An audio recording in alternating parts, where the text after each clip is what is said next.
An adventure for you to share with Rupert. Rupert and the Secret Trail.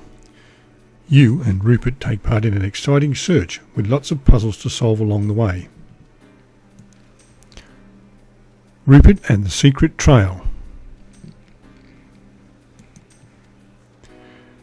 Rambling Morley Manor was once a hiding place for cavaliers and royalists on the run from Cromwell's Roundheads, but nowadays a millionaire film producer lives there.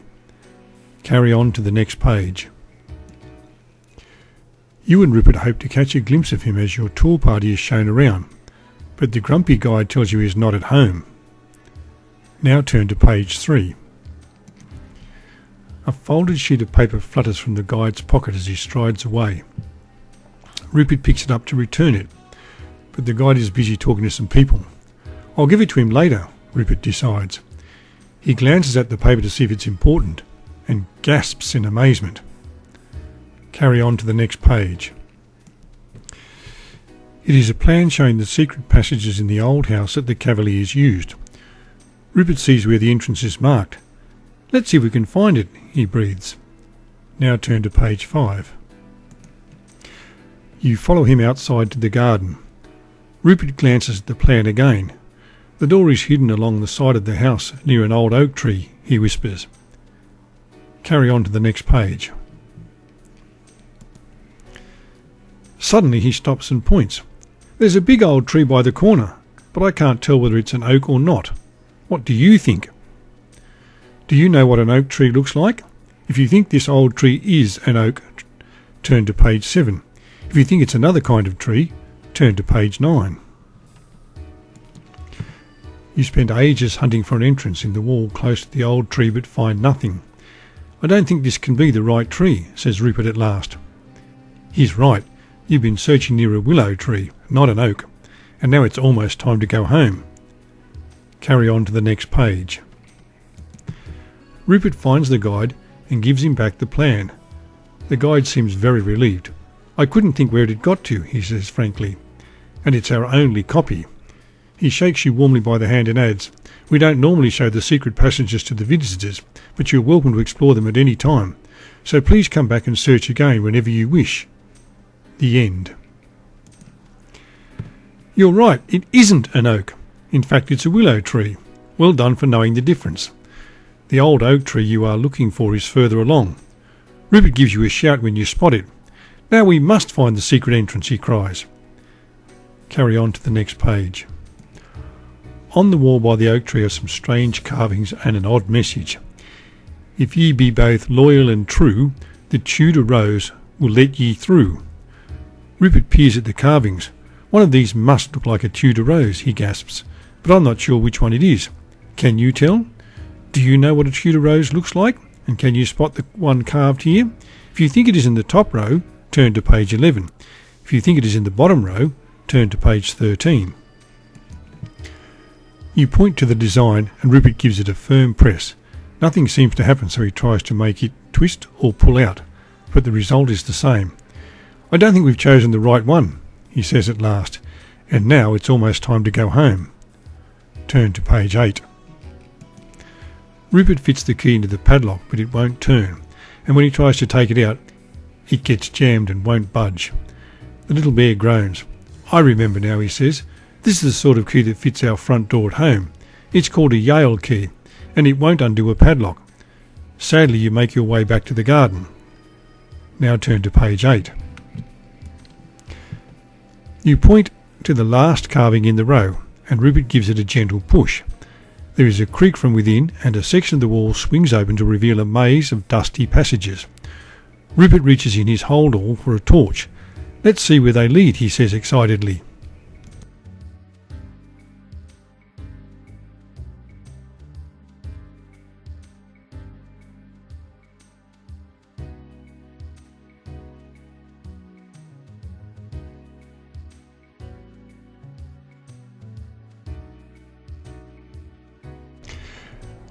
The maze leads you into old dungeons, and the way out is padlocked.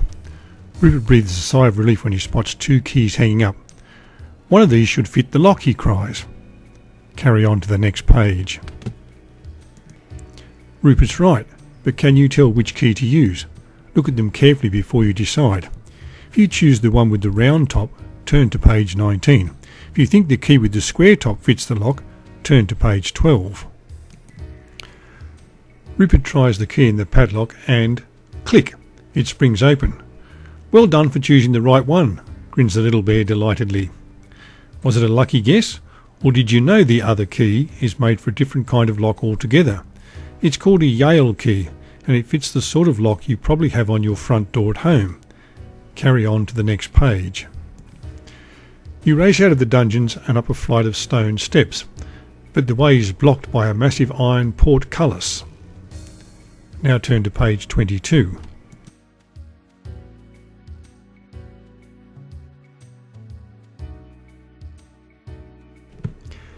You can raise the portcullis by turning the handle attached to the chains.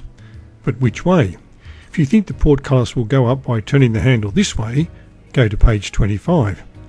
If you think it should be turned this way, go to page 23.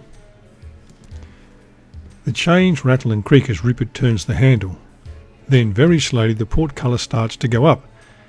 Thank goodness for that, pants the little bear. A moment or two later you are through to the other side. Rupert shines his torch ahead. What's all this? He cries. You are facing two large wooden doors with a curious puzzle. Carry on to the next page. The portrait of a king is painted on each door, and their faces look strangely familiar. Why, these are from a pack of playing cards, exclaims Rupert. Loyal men around these parts be guided by the King of Hearts. The King of Hearts? Rupert peers at the two kings. Which one is that? It's easy to tell when the suit signs are marked, isn't it? But of course, they're not. If you think the king on the yellow door is the King of Hearts, turn to page 29. If you decide the King of Hearts is painted on the red door, turn to page 27. The chains clank as Rupert heaves on the handle, but the portcullis stays firmly down. I must be turning the wrong way, he pants. He is, and when he tries to turn the handle the right way, it won't budge. I must have locked it somehow, he groans. Sadly, you make your way back to the garden. Now turn to page 8. Rupert takes a deep breath and steps on the blue and red square. I hope that's right, he gasps. But it isn't. Blue and yellow make green, not blue and red. Eventually you realise the mistake, but the light from your torch is now so dim you can hardly see. We'd better get back before it gives out, decides Rupert. Sadly, you retrace your steps to the garden. Now turn to page 8. Rupert opens the door and you follow him through up a winding staircase.